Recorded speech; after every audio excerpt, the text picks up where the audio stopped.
Hi, this is Uncle Matt's D&D Studio. I'm Matt Finch, and if you play Dungeons & Dragons, and especially old school Dungeons & Dragons, please hit the subscribe button and subscribe to the channel, and now we'll move on to the video. We are recording, and hello, audience. This is Uncle Matt's D&D Studio. I'm Matt Finch, and I am honored today to have on with me Tim Kask, who is the original editor of the original D&D books, beginning with Blackmore, the supplements, and then moving on to become the editor of the Dragon magazine, which was called The Dragon back in the day, and a whole lot of other stuff. So welcome, Tim. Thank you. I don't know how much of an honor it is. I nowadays I'll talk if anybody wants to listen. That's why I do the curmudgeon thing. Okay, so we just before we started, we were talking about discussions that you and I had about the gaming community, and you were going to talk about a unifying voice. So let's start there and see where we get to. Okay. What we don't have, and we probably will never see again, sadly, and it wounds me deeply to say this, we don't have a single voice in the form of a magazine.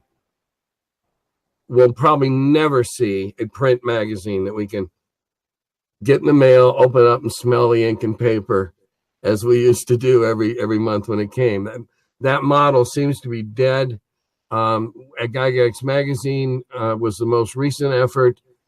And it's just, there's not enough advertising. There's too few companies that want to advertise.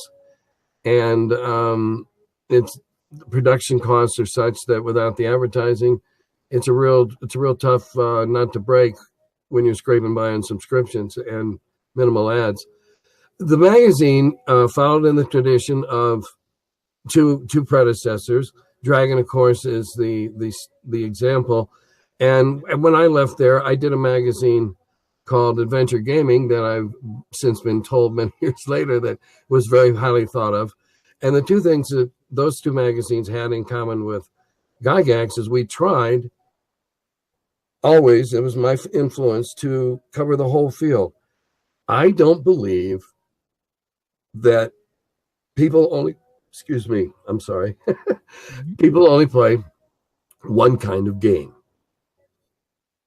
Not most what we would consider gamers under that very loose umbrella. There are some miniaturists that would never play anything but miniatures.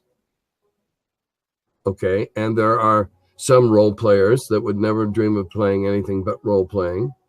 And there's a few people that, in the middle of the board gamers that are board games only. But I think the majority of us are, if not already dabbling across the fields, at least willing to look into the fields. And if we see that, that looks interesting, then make attempt to look into it, play the game, join the campaign, whatever. But we don't have that anymore.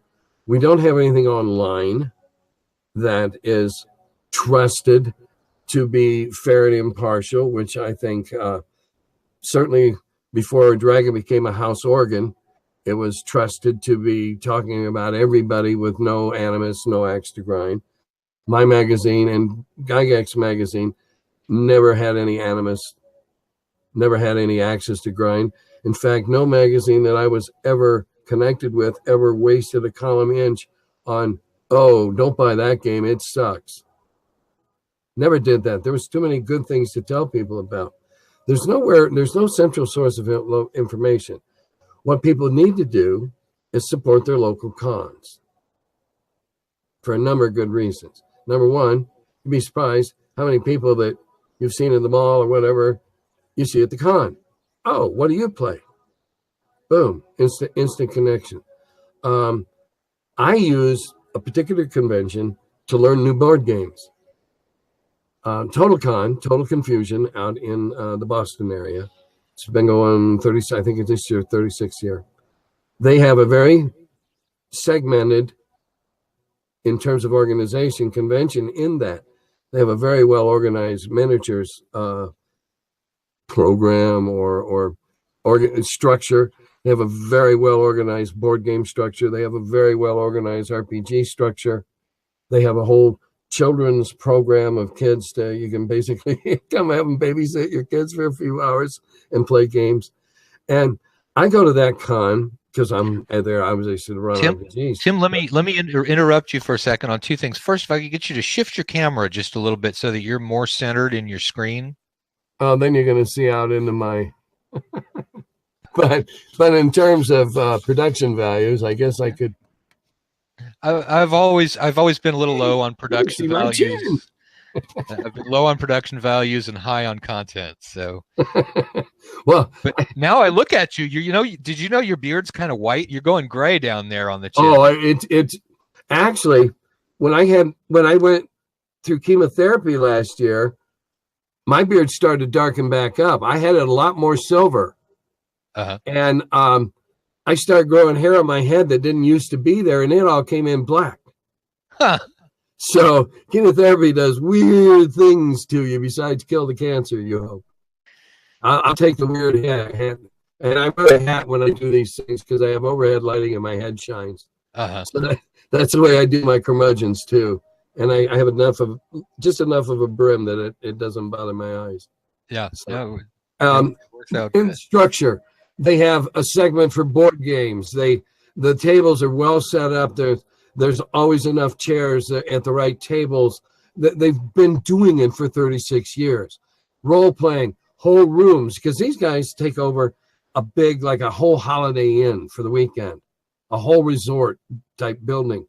And so there's whole meeting rooms that are Pathfinder here and Swords and Wizardry there and old school D&D over here. And you get to wander in and out and be exposed to other stuff. I learned board games there by coming up, seeing a new game that looks like it might be interesting, just telling people at the table, no, I'm not some old creep. Is it okay if I just want to watch the game and see how it plays? And everybody always goes, sure, okay. And so that's how I learn board games and decide whether or not I want to buy the thing. I think people could see more stuff that they'd find interesting if they tried other stuff. So going to cons that are well-rounded is a way to stay locally focused, reach out to other people. You've only got so many friendly local game stores and only so many people can hang out there every night or even 1 or 2 nights a week. And in my experience, those are mostly younger people that don't have real jobs. So if you're an older gamer, you have a group. Okay, now I have a group, and some of these guys I've been playing with since the 80s. And then we took a long hiatus while they got married and had kids, because I already was married and had kids. So we still play board games, multiplayer board games. We would play miniatures if we had them. You don't have miniatures? I don't have enough. No, I donated my last 4,400 1 to 285 scale micro armor to the George S. Patton Memorial Museum in Southern California, and they're going to be building dioramas and stuff with it. Oh, that's cool. And so no, I don't have any figures left to speak of, other than what's in my shadow boxes and so several nice pieces in my display case. So no, I don't have a lot of figures anymore. I never had a lot of figures, except in what I played. I was a big armor player. Trampier and I were big armor nuts, so that's why I had a lot of tanks. There's a whole bunch of people who are going to Enfilade this year, which is I guess it's a wargaming con up somewhere on the northwest coast. And people is it only boards or is it minis too? It's mostly minis, from what I understand. Oh, okay, at least the people that are trying to get me to go to it are minis. I know. I think Alyssa Fadden's been talking about it for several months. She's painting up some enormous army that's going to Enfilade. Yeah, well, she's actually one of the people in charge of the convention too, I think. Oh, okay. Well, she's been talking about some enormous army for months that she's been painting for Enfilade. Well, what's really funny is, Alyssa loves Romans. It's Romans. Yeah, what you're gonna play at Enfilade? World War II. Yeah, I thought that was pretty funny. If people went to these cons and were exposed to more kinds of games and met more gamers, And some of the more progressive cons now are making allowances for children, because let's face it, this is the next generation of gamers. That's why I've never turned away a kid below 10 or 11 from a table that wanted to play. I always gave a youngster a chance, and in several cases, many youngsters, because after all, that's where they're going to come from. And if our hobby isn't going to wither and die like the Mahjong craze of the 30s and 20s, then I wish we'd have a magazine. I got to be honest, I don't want to read an online magazine. I don't like reading online. When somebody wants me to look over a manuscript or a piece or something of theirs, and it's under 30 pages, I print it out. Yeah. So I can have paper and my custom blue pencil and red pencil. And I know how to do all that online, but my eyes get tired faster when I'm looking at a monitor. So, grieves me. I did another podcast, and until they told me the subject, yeah, I've been involved with probably the 4 most influential gaming magazines since the revolution. And I took over Strategic View. I turned it into Dragon. I went on and did Adventure Gaming, and then I ended up at Gygax all those years later. And there's been some others, but none of them had that impact. I'm not bragging or anything like that. Yeah, I'm obviously a magazine guy, and it kills me to say we probably never see one. And I think that we need one, but unless we do a Kickstarter for $400,000, saying that, okay, if you buy in for $175, we'll guarantee you 3 years worth of magazines, or something, 12 magazines or something like that. I don't think you can make a magazine work anymore. No, well, yeah, because I mean, there's such a magazine really needs economies of scale to work, and advertisers need economy of scale to make their investment work. And when we're only selling 5,000-6,000 copies, I don't blame the advertisers. It's not the good old days when we used to help each other out if we had a little extra cash. I float a guy on an ad for a couple of months because I knew they had a print run coming, and we used to help each other out. Guy'd send me an ad, in the early days, guys say, okay, here, I'll buy some ads from you. They didn't really need them, but we helped each other out. Yeah. Nowadays, can't afford to do that. Well, plus, magazines are up against on the internet, very, very cheap, very, very inexpensive publications that don't have the risk, don't have the printing cost. They're usually micro specialized. I mean, that's the thing that's driven out multi-topic magazines like Dragon, is simply that there are, you can put together several cheap online things that cater specifically to, your particular interests. Well, I addressed that in one of my curmudgeons question I got about people were talking about why isn't there an RPG magazine? There's not an RPG magazine because, number one, there's too many damned RPGs to cover them all. Number two, you'll never satisfy whatever part of the market you didn't cover with your first 2 issues. They will be turned off. They won't buy your 3rd issue. Right. You didn't have anything on the first 2 I looked at. They aren't going to look at the 3rd one. And there's not enough RPG companies that can afford to buy the advertising.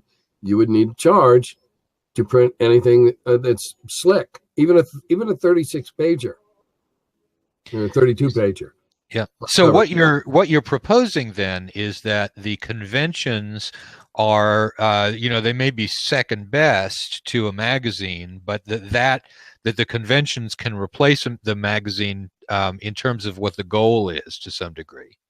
Well, the really big, I no longer go to Gen Con. All right, last year was my last Gen Con. I'm no longer going. It's simply gotten too large. It's too much of a trade show.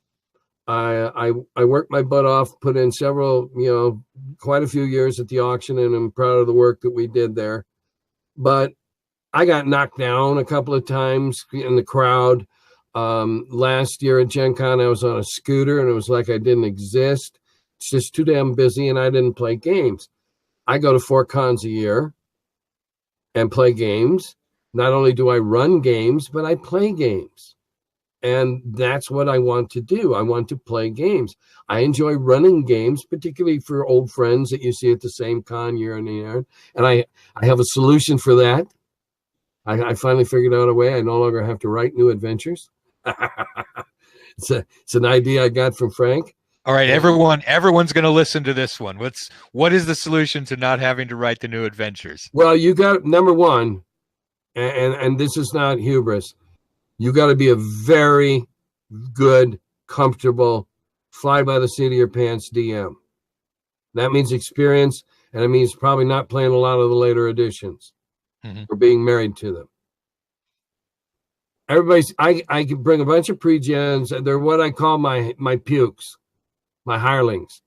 My good pre-gens are, by old school standards, pretty damn powerful. These guys are just like 5th, 6th level nothings. The kind of guys that, the thing is, okay, I originally wrote them for a scenario when I got caught, not having anything left to do.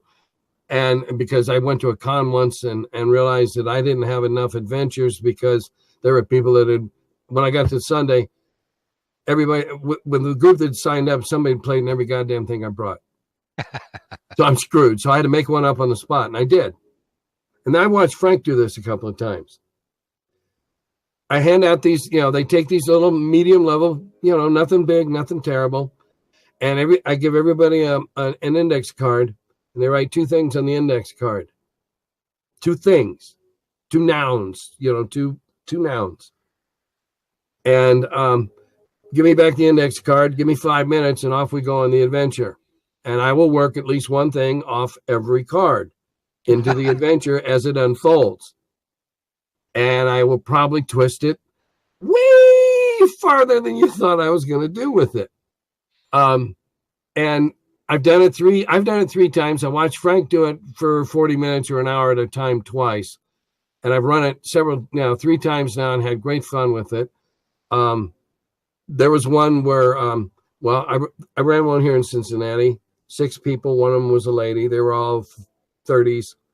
And when it started, I was asked, is this an R-rated or a PG game? And I said, well, it looks like we're all grown-ups here. So I got a card and it said, portal to another dimension and undead vixens.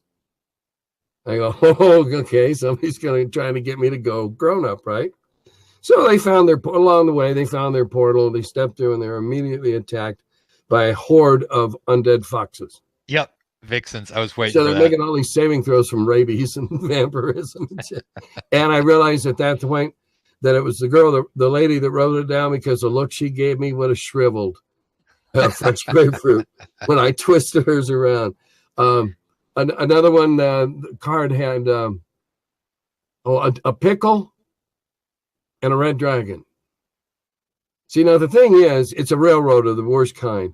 Because I'm positing that's why I say with apologies to Pratchett and I'm blanking now.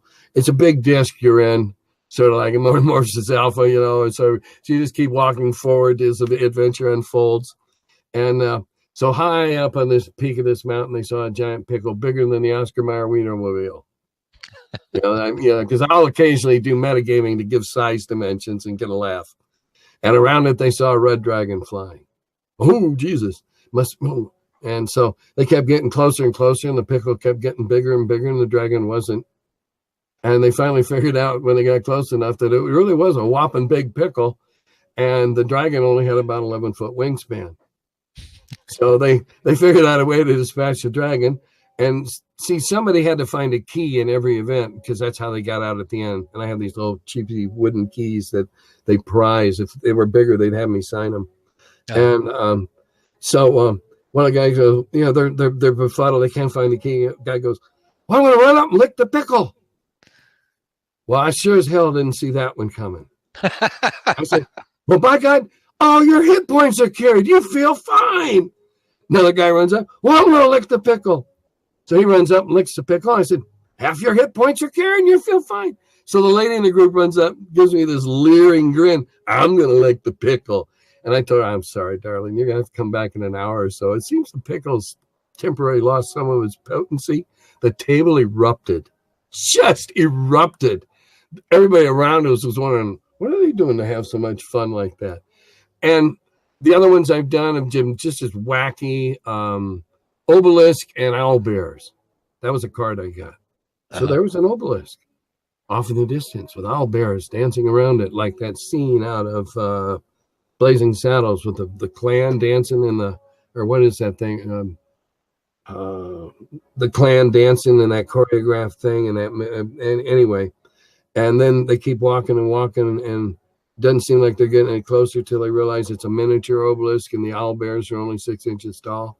And I'm just it gives me a chance to screw with them, makes them think, makes them ask questions, makes them wonder what they're seeing, and I don't have to write up anything in advance. Yeah, I mean, I usually do a mega dungeon, and I realized, I don't know if you saw it. Somebody at some point had taken a picture over Gary's shoulder of some adventure that he was doing in Castle Greyhawk, and what it showed on it, he had a map on one page, and then the other page was basically random monster encounters, and then there were a few keyed numbers, but presumably that was on the next page. And I realized, that's how to do a convention mega dungeon, is to use at least some random generation, so that you don't have to go through and rekey the thing every time you've had a group go through. Well, and yeah, you can play if it's big enough, you can play the same one again and again by just putting them in and starting at a different place. But when I'm writing stuff that's just a module, what I still call a modular adventure, I can't reuse it again. With a mega dungeon, if I had the energy and the willingness to write one, I just have 5 different places in, because that's what Gary did. Greyhawk had 5-6 different entrances. That's what different levels. That's what I do for level. There was the orc level. And that's where gelatinous cubes and purple worms came from. They ate the dead bodies. Kuntz and all those guys that go down the next night, there's nothing dead. And they're back in the orc level, and it's been repopulated. And like, they played like that again and again and again. And that's the way we used to play. It didn't have to have a big overarching story theme. That came later. And that's what I did at Carbondale. When I was, basically a test group, I started working with a story theme behind all the, a big bad evil guy that was controlling all this. And I wrote all that stuff up, and we spent 14, 15 months working on that storyline, if you will. When I'm writing stuff, I don't write enough words. Well, I write everything I think you need for the soup, but it's not enough ingredients, or it's no directions on what you put in when, and so that was my biggest problem with Eldritch Wizardry, with Eldritch Enterprises. I turned in my first couple of things, and they said, well, you need more words. But I got off the track there. No, that we can go off on any track that we want to. We were talking about convention games, and I was going to say that. Yeah, convention games. I'll tell you a quick story about how I learned about convention games. As it's well known, I have a reputation, well earned, I might add, as a TPKer. I was in one of those. I was one of the dead. Yes. Okay. Well, there's 2 guys running around to this day claiming that they're still alive. Ha ha ha. Technically, they're right. They're trees. They were turned into trees that have about a 250-year lifespan. I think that might have been my group. It was in the battle with the Lich. It was the Spider Queen one. Oh no! This is a different one. I think we had 2 people. We had 2 people get away from the Lich. No, you're right. That is the Spider Queen, because they're down in the cenote. Yeah. Down in the cenote where all the good stuff is to suck you into diving down for the artifacts, the treasure. Yeah. Oh, by the way, Curse of the Weaver Queen is going to be translated into Portuguese. That is really amazing that you would say that, because I had somebody today say that they were going to start translating these videos into Portuguese. Is there like a rising Portuguese gaming community or something? Brazil's huge. Brazil is a huge market. Everything I've been told and everything I've seen, Brazil's a huge market. I know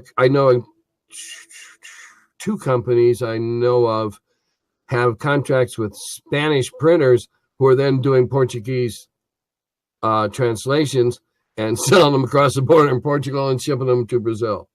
So apparently Brazil is really big. They have been big for some time. Several years ago, I got sent a copy of The Old Dragon, I think is what they call their first core book.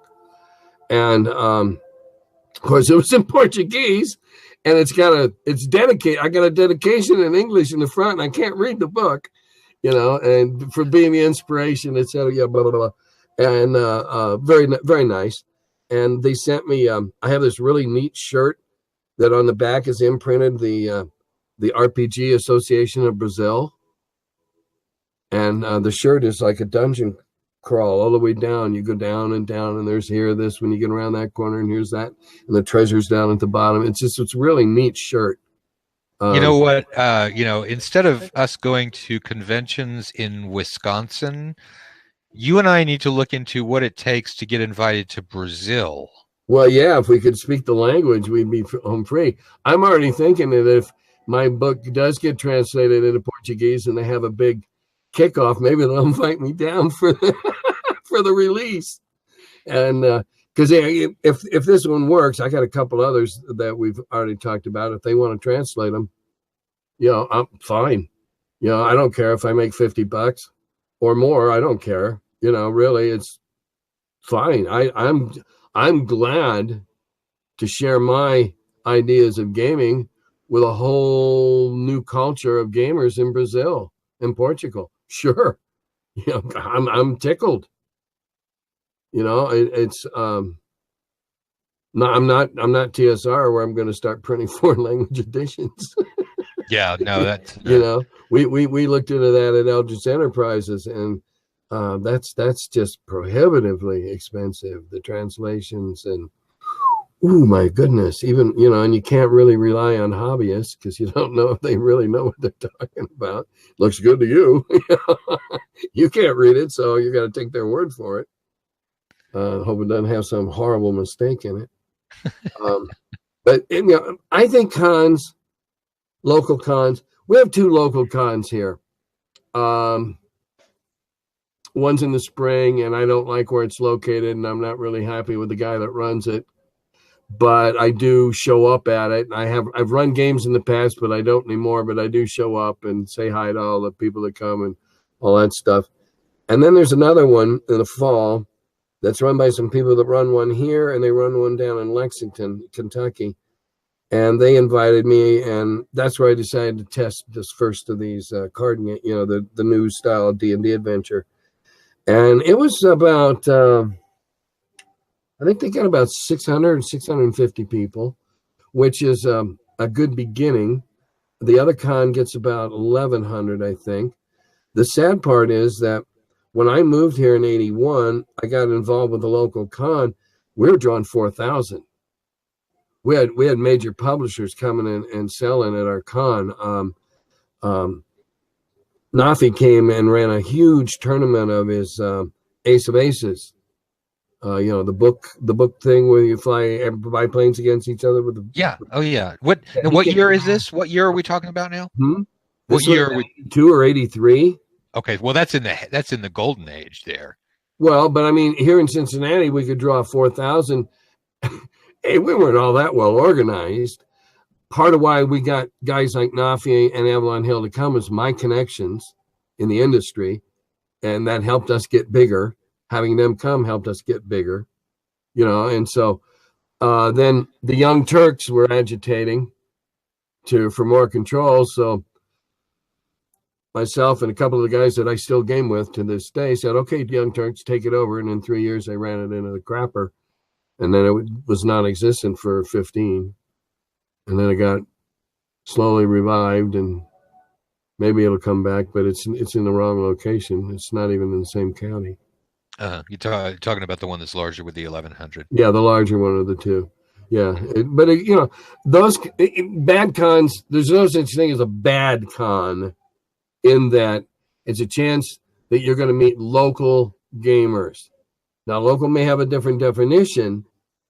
You know, in your city, 40 miles away, you might find a group at a friendly local game store 40 miles away that plays every Tuesday night and games that you like. Well, 40 minutes, 40-minute drive here in Cincinnati. Just going to my buddy Don's house is almost an hour on the other side of Cincinnati from where I live. So 40 minutes is no big thing. You're bound to find people that you didn't know playing, and you're going to get exposed to new games and new DMs, or whatever type of games you are. See new stuff. The con in Boston, Total Confusion, has a very small dealer area. They don't have the manufacturers there, and that's not the way they're geared. Unlike GaryCon, which does have some manufacturers, manufacturers booths. And one of the reasons GaryCon had to move into a larger venue was to accommodate more manufacturers, more publishers. Yeah. So you were talking about vendor halls, and I'm actually a big fan of walking around in vendor halls, and I feel like that is it's not necessarily the focus of being at a convention to play games, but it's one of the things I really like. Of course, I do too. No mistake. Even in Total Confusion, where there's one or two guys that do have oddball board games and stuff. Some of it's a couple 3 years old Euro games. There's only one or two of them. The problem with Gen Con is it's so damn crowded that if you're not you're not a tall person. Right. Oh, you're gonna get run over. Have you not been in the dealer room trying to look at the other stuff at Gen Con? I have never been to Gen Con. Oh, I'm sorry. I'm sorry. Well, after I got done at Gen Con the last time riding in the scooter, I wrote a blog about life below armpit level. Yeah. If you're short, if you're small, if you're down in a scooter or in a wheelchair, the people just don't see you in a crowd. And it is literally shoulder to shoulder. It's an enormous vendor hall. 31 aisles. Wow. See, that my thing is I don't much like crowds. That's why I really like North Texas, and I like Game Hole, and I like the smaller ones. Well, Game Hole's great. It's a multi-purpose con. Texas is great. All right. I like NTRPG. That's a specialty con. Okay, it's a boutique con, if you will. And I love going. I've been to every one of them. I hope I keep going as long as I'm alive, or Doug's running them. But it's so solely RPGs, but for two exceptions. And I'm responsible for one directly and one indirectly. And that's their Gladiator Contest, which came out of me taking them down and taking Circus Maximus down there and infecting them with chariot racing. And then somebody got the game and they saw the Gladiator part, and neither game they play now really resembles what Avalon Hill published, because now they have armored chariots and armored horses and bows are shooting at each other. It's a death match, figure eights. But now, see, you actually taught everything me. else is RPGs. You taught me how to play Circus Maximus at one of the North Texas cons, because I'd never played it before, and it's mob role playing. It was hilarious, actually, because I don't know if you remember this, but what happened was you were teaching everybody, how to do this, and you had a chariot in there, and shit just kept getting worse and worse for your chariots. You were just making bad roll after bad roll until finally you ended up in the stands was where you were. That was the first time I saw you got pissed off. Well, yeah, it's one of those days you wanted to just pound all your dice with a mallet. I heard it great with my online. I'm mellower game. now. After the cancer, I'm a lot mellower now. Yeah, in my online game, I heard a great one. The players rolling dice, and she's rolled like 4 horrible rolls. And she said something that I'm going to remember from all of my gaming to say this. She looks at the dice. She goes, "Fine, back in the microwave with you." Well, did you know that there's a company that makes you you've been no, you haven't been to Gary Con, right? No, not yet. My first year. All right, she comes to Gary Con. She does engraved stuff, wood and metal. Real nice lady. And she makes, it's a little cube with slats. And it's the dice dungeon for putting your bad dice in. You put them in jail. That's awesome. That's and awesome. Then she made me one personalized Kaskoids dice dungeon, and the inside's all flat black. It's solitary. What a great way to punish your dice. People just make stuff about you. I mean, you had the miniature figure for the evil wizard Kask, plus showing up, in Phineas Finger in the first place. The evil wizard Kask didn't look all that much like me. Let's be fair. I have a couple of them still. And the evil wizard Kask was certainly based on you. There's no way of getting around that. I could have killed JD. JD was in the Navy. First he was in college first when he first started doing the strip, and then he'd been in NROTC. So when he went active, the strips started getting a little more sporadic. And there's a few, if you go back and look, somebody different lettered the dialogue. It was me. I was using crow quill pen and lettering the dialogue, and I even tinted one or two. So they came in so consistently late that when that came in with me being the bad guy in bed with a nubile elf maiden, I'd have strangled him on the spot because I had to run it. Otherwise, I'd have had a blank page in my magazine. And a riot. So I became fans too. Famous that was my favorite part of the magazine was Phineas Fingers. Oh, I love Phineas. Oh God, yes, I love Phineas. There's a funny story about Phineas. I'm talking about how Phineas Fingers came to me at the magazine in my next curmudgeon. Somebody asked, and Phineas Fingers, by the way, if anyone doesn't know, Phineas Fingers was a comic strip that appered at the back of the Dragon magazine. Okay, so back to the story, just because we do have some younger viewers. No, that's good. There was a winter con we had at TSR one year, one of the winter fantasies, and somehow or other I ended up with these three very polite gentlemen from deep south sleeping in my basement that weekend. My wife's a very understanding person. They were so overly incredibly polite that they weren't like real gamers. And they kept telling me about their buddy back home who couldn't make it, who does these amazing cartoons about their adventures playing. I said, well, let me see something. And all of a sudden I get one day an envelope, and I was just blown away. That was his first strip. He tried doing a strip.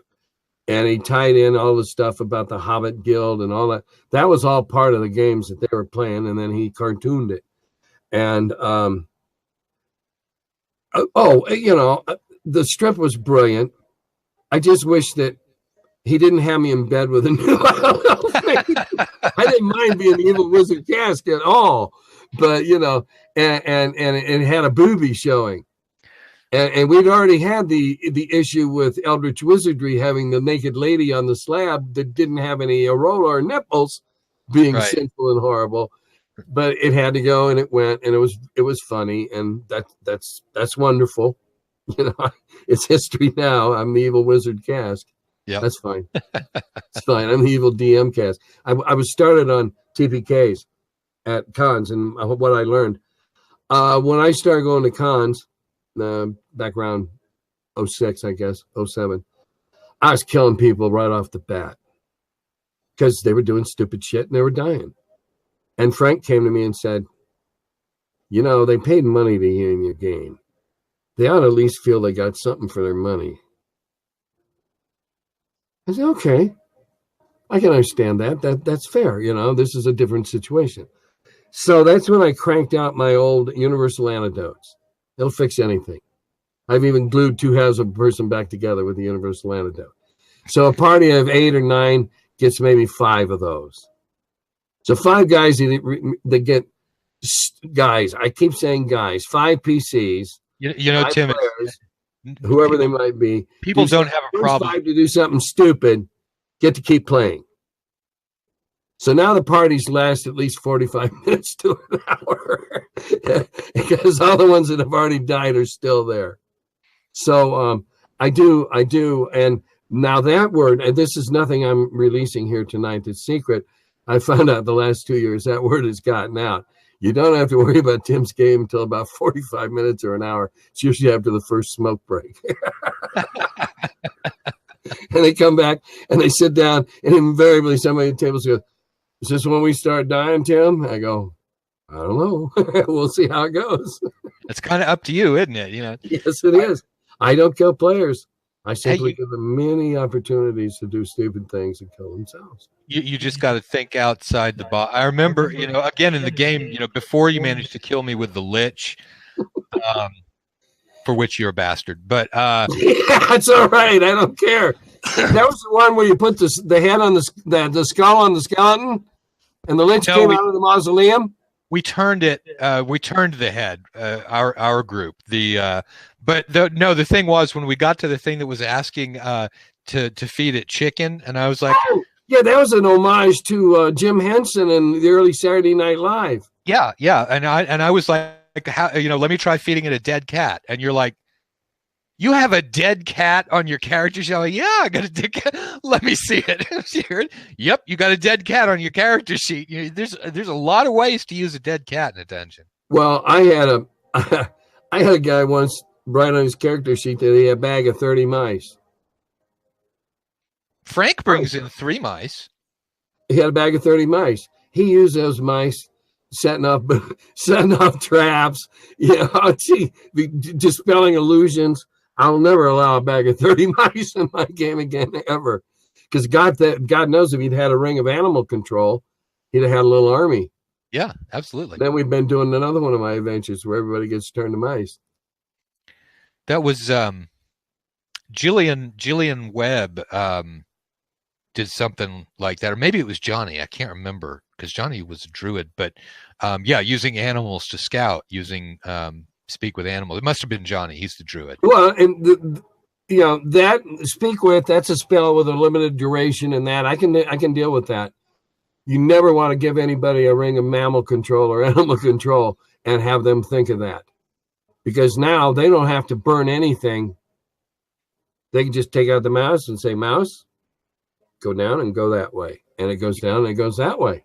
I mean, I don't cheat people out of the basics. And that's a basic mammal control is, you know, you can't tell it to come back and tell you what it saw or anything like that. But you can certainly see if it triggers something going around the corner. And,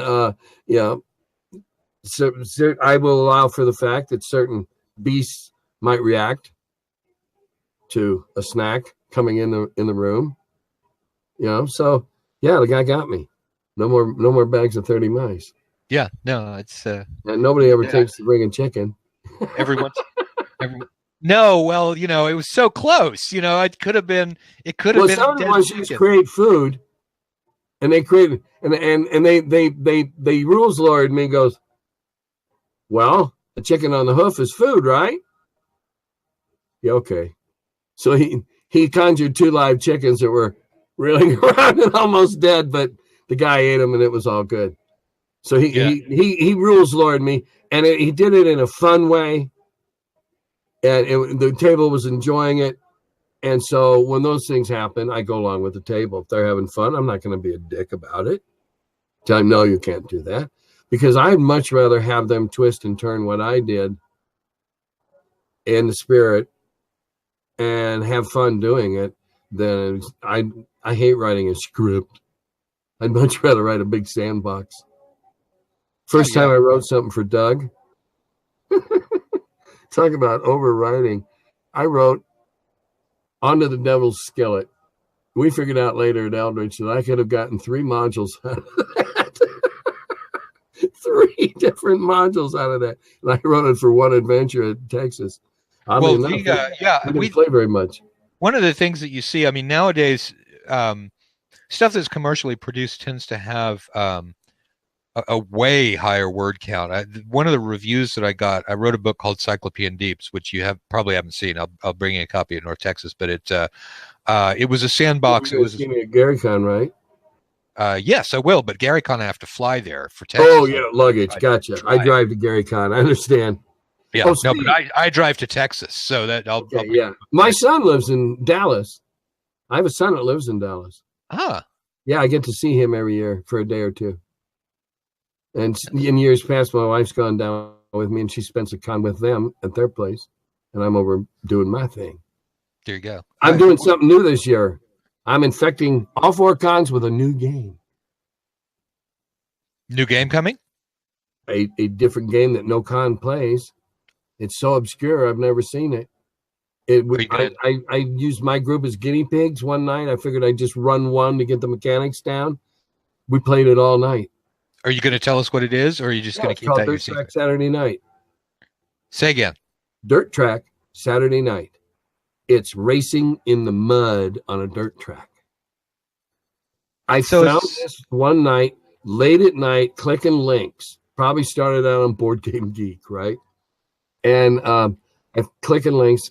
I found these set of rules that you can play it as a paper counter game, because you can only get it downloaded from drive-through. Mm-hmm. So I'm not giving them an ad over anybody else. It's the only place I know it is. And there's 2 games in there, just very much like Circus Maximus. There's a simpler game, and then there's a campaign type. Different. The first one is just sliding around in the mud in stock cars. Uh-huh. If you know anything about dirt track racing, the wheels are spinning all the time, sometimes with traction, sometimes not. I even did a little dirt track racing when I came back from Vietnam, looking for that adrenaline rush thing. I got involved for a year with this race team of buddies and stuff. And the whole game is maneuvers. And I printed them all out bigger, put them on some sheets and handouts. You roll dice for your movement points. It's not a wide range. It might be 3, it might be 5. Each maneuver costs a certain amount of points. Shows you what squares you move through, the orientation of your car, and where you end up. Because you always go forward the first turn. So if you're pointing at the wall, you're screwed. So you never want to be pointed at the wall. And it's dirt simple to play. Buttload of fun. The guy in the lead always goes first. You always go in racing, running order. But doesn't do you any good if you get the crappy low die roll.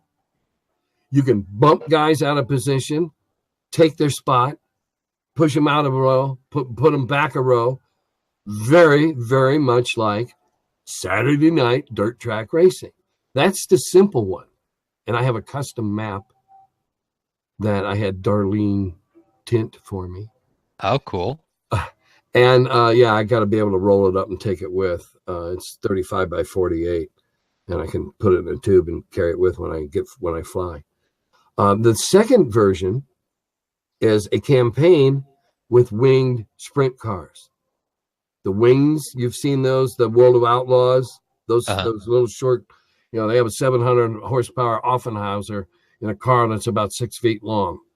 And, tires as big as the moon and a slanted wing on the top.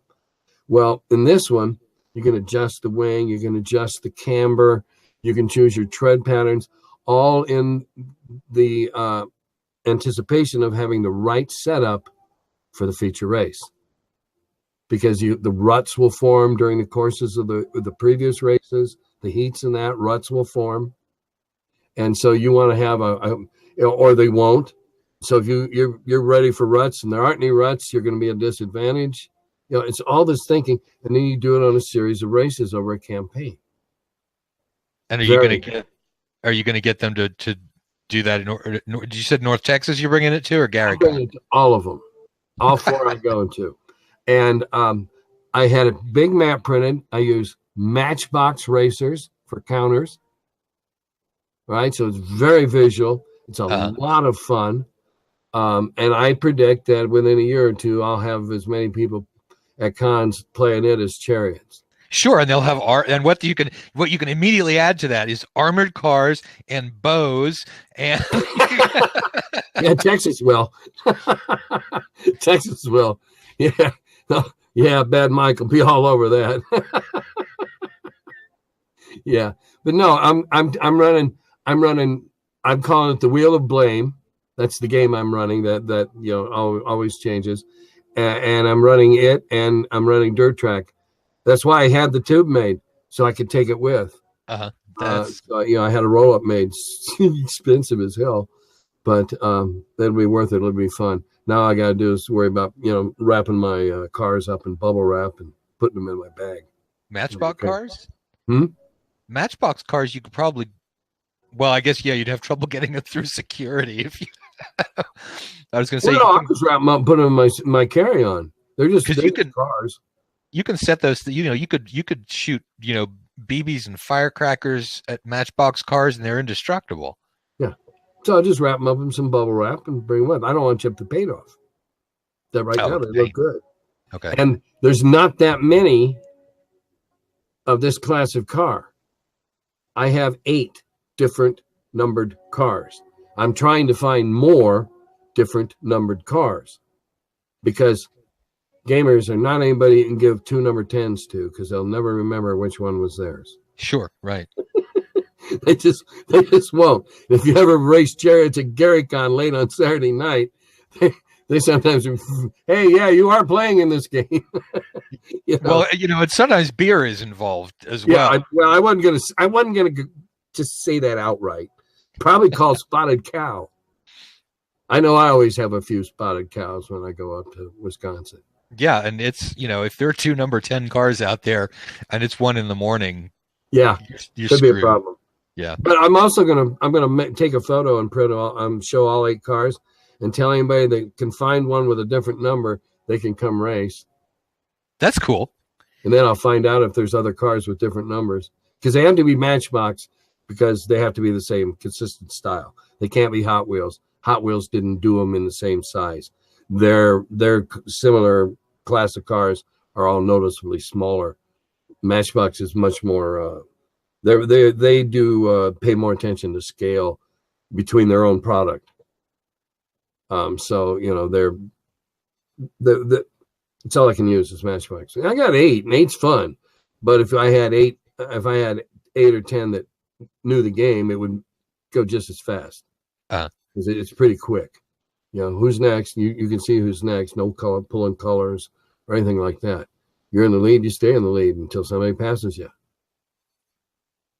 It's dirt simple. And the rules are obviously written by somebody who had a family history of doing this. And when you read through the booklet and everything, or the loose leaf pages, sure enough, his dad was a hobby stock racer for years and years and years, and quite a good one based on his record. And these rules are written by a gamer who knows racing. And I have been looking for a racing game. I don't care if it's Le Mans, something that on board that would, have the feel of racing. And this has it. Amazing. You didn't think the Circus Maximus had a feel of racing to it? Nothing I'm familiar with. Chariots is one thing, but I'm more familiar with stock cars, and I have a little over an hour drive north of me is one of the consistently rated top 5 dirt tracks in the United States. So I'm a dirt track fan. And racing to me is that or NASCAR. Chariots or chariots. I have no knowledge of chariots because I've never even been in a chariot, but I've been in a race car. Can I just say back to an earlier topic? Sure, it's your show. Say what you want. I think that dead cat would taste enough like chicken that it probably should have taken the dead cat from me. I don't think so. When I was a kid, I found a couple of dead cats that had been there a couple of days. Oh my God, I came so close to puking the first time. I will never. I learned never poke a dead cat with a stick, because when you do, a cloud of stink comes out. And now I understand. And a saving throw for poison. I didn't puke. I must have made my saving throw. There you go. Poison gas. Oh God, no. I'm sorry. You can't. You can't. No. The ruling has been made. All Next right. time it might. And I'm first to admit, I'm a very capricious DM. Next time I'm bringing a chicken. Next time you won't need one. I'll make sure if the game you're in, you won't need a chicken. All right. Well, we'll see. I'm going to have a bag of 30 chickens. Oh, what's this thing that's going around on Facebook about don't buy 138 chickens, please? I have not seen that one yet. It's something about how many chickens you would have to buy and kill to get to level 10. Someone sat down and did the math, right? Now, this sounds like Hackmaster. No, and everybody knows I'm a big fan of Jollies, but this sounds like Hackmaster. They knock a sparrow out of the sky. They figure it ought to be at least one EP, right? And somebody sat down and did the math and how many chickens you'd have to buy and kill. Well, one of the ones I've seen out there is somebody did the math on if you were going to make a sword out of the blood of your enemies, which I disagree with. They were figuring iron content. I figured you only needed enough to, do the quenching on the blade. But they figured out how much blood do you need to make a sword, and figured out how many people that would be, and so how many enemies you would have to make a sword out of their blood from the iron content. Well, there was something going around last week or the week before about the railgun javelin. You didn't see that one either? Oh, you're missing the crazy shit. Yeah, obviously I'm staying in the parts of the internet that are a lot more sane than the ones that you're wandering. Well, I just look at my Facebook feed a couple times a day because it's fun. No, there's something about some spell that cast in succession, and you had 700 peasants to throw this, sequentially throw this spear. It would reach like the speed of light or something. It was like, it was just so ridiculous. Usually I just ignore that crap, right? Because half of it's trolling just to see what they get. And this one was so ridiculous. Steve Marsh also chimed in on it. Uh-huh. Okay, so there was a couple of us that were not lunatics that commented on this thing. It's like, who would allow that? What DM in his right mind would allow that interpretation? Because the point was being made that under a strict interpretation of the rules, you could. I would have loved to have seen you and Steve Marsh, how different the presentation would be in telling somebody that you didn't think something would work. He's much more genteel. Steve is just one of the most polite people out there. And I'm not saying you're not impolite, but you're emphatic. I'm outspoken and I'm loud. It's no secret. I will say one thing about Steve. When all that stuff was going on about girl gamers and that, and then Doug stepped all over himself with that silly thing that he put out about didn't care if they were in the Taliban, stuff like that. Somebody said something about females gaming and being shunned or overlooked when people are looking for another player or something. And Steve said something about an incident that happened. Somebody was unkind to his daughter, the one who somewhere on the spectrum, she shouts every now and again. Mm-hmm. Rachel. Yeah, is that Rachel? And I turned around and ripped the guy an ass. I ripped him. And I said, come on, you come play my game. And she did, and she's been talking about it ever since. And that's why she hand bakes me cinnamon rolls every year at Texas and brings me a big tray of cinnamon rolls because of the kindness that I showed her that day. I'm going to hang out with you when the Marshes arrive. Then I like cinnamon rolls. I always get a pan. Whatever my first game in gets to eat them. Well, shit, I'm not going to eat the whole thing, you know.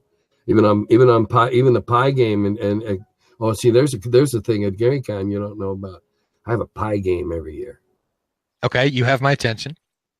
One of my games, well, see, somebody brings me a cherry pie every year at GaryCon because of a pledge they made many, many years ago and a kindness that I did them. And so they bring me a cherry pie every year at GaryCon. And so I decide, as the mood or the whim strikes me, which game I'm going to share the pie with. And one year I did it with that Q&A session that I did. It went on for an hour and a half or whatever, and those guys must have gotten 12 or 14 pieces they ran out of it. Excerpts they chunked out of it. I ran with them. Okay, your video went out for just a second there, but that's fine. You froze for just a second. Yeah, you did too. A couple of times. Did I? Okay. Yeah, just for a second. It's like a big giant block pixelate.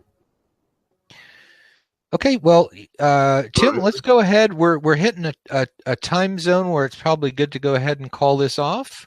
Oh man, I don't go to bed for another 3 hours. Are you kidding? Well, that I go to bed a little bit earlier than that. I forgot. I'm retired. I'm not rubbing it in. I keep forgetting that. Well, I think people should support their local cons. If they don't like the way they're run, volunteer to do it better. Volunteer to run a game. Go to a con and make a point of looking at another game, whether you just hang around for an hour lurking or you sit down and say, hi, can I learn this along with the rest of you? And broaden your horizons. There's only two kinds of people that might be considered gamers by outsiders that are very, very rigid in their views, even more so than the hardcore minis and hardcore RPGs. And that's the people that play Magic. There's thousands of people that play Magic that if you called them a gamer, they would be upset with you because they don't think they're one of us. And the Flames of War people, the tank collectors, those are generally rich. I say rich. Those are generally very wealthy 30 to 45s who can not only afford those amazing models and their amazing costs, then pay somebody to paint them. And then they only play that game. They only play Flames of War. And I've seen this many times here locally because I used to think otherwise. I thought Flames of War was siphoning money out of the hobby. No, those guys are entirely different stripe. And that's what they do. And that's cool. I'm not criticizing that. But all the rest of us that go to cons ought to be open to looking at something different. Hey, go look at the pretty figures and watch them die, or, the pretty miniatures or whatever. I was astonished a couple of years at Gen Con or GaryCon. I offered to run a miniature, an armor game. And I had a husband and wife team show up to play. I didn't know women played miniatures, armor. In my experience, that had never happened. I was delighted, and they're good people, and I, see them year after year. But tell it to Alyssa Faden. She probably, kick your ass in any war game. No, I would not want to ever get her upset. I like her. I think we're okay. I occasionally, poke her on one of her posts or whatever, but it's always fun. And I don't like to make posts a lot of the time because too much import is put on what I say. Yeah. See, I can't just make a random flippant remark because somebody wants to run out and chisel it into a stone somewhere. Just what it is. Speaking of chiseled into a stone, I saw a thing online the other day about the oldest board game, and they were playing it, and I'm going to get one. This was the Game of Kings.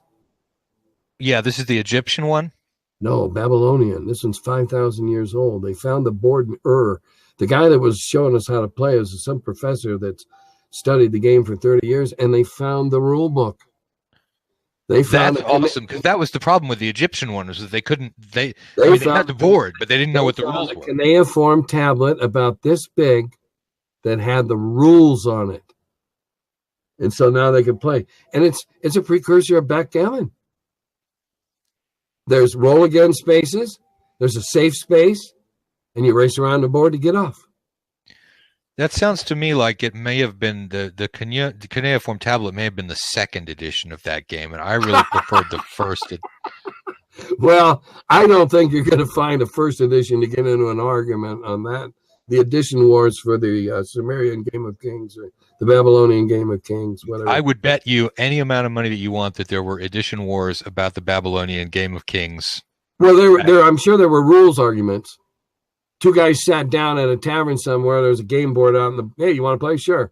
No, you can't do that. It's the way we play it at my house, in my kingdom, my city. You land on free parking, you get $500. That's the way.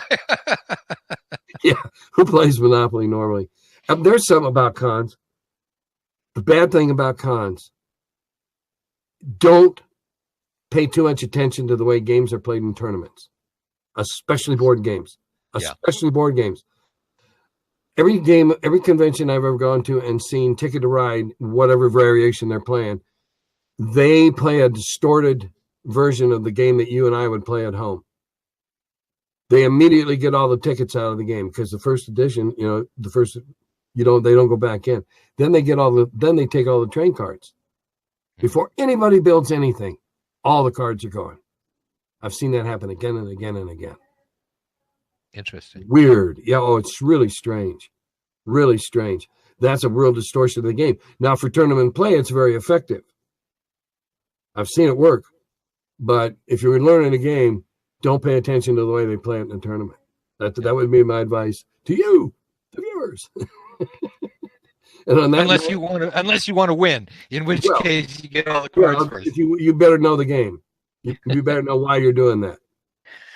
Alrighty, so that's Tim Kask. Tim's been talking about conventions, talking about magazines. We're going to go ahead and wrap it up there. My big plan here was to get Tim to admit that my dead cat probably should have worked with the chicken trap in the TPK that we were in, but he's not buying it. No. The mighty Favon could smell necrosis. Alrighty, so Tim, say goodbye to your fans. Well, I'll say goodbye to anybody that's watching this. All righty.